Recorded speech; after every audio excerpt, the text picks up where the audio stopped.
وقال عليه السلام: أقلوا ذوي المروءات عثراتهم، فما عثر منهم عاثر إلا ود الله بدرفعه. Overlook the mistakes of people of generosity, because when one of them makes a mistake and falls, Allah's hand lifts them up. In this wisdom, Amir al-Mu'minin, Hazrat Ali, pious, has commanded to overlook the mistakes of high righteous individuals, because if they fall, God lifts them up with His kindness, i.e., He does not let them be disgraced. The mistakes made by such individuals are due to negligence.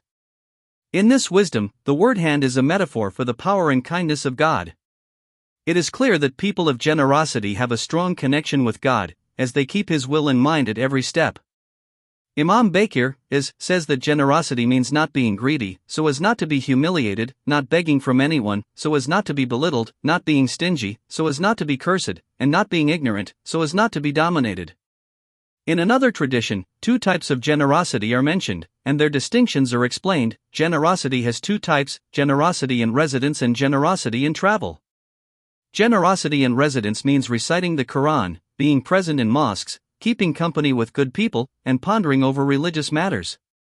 Generosity in travel means sharing provisions with your travel companion, joking with them in a way that does not displease God, not opposing them, and not backbiting when you are separated from each other.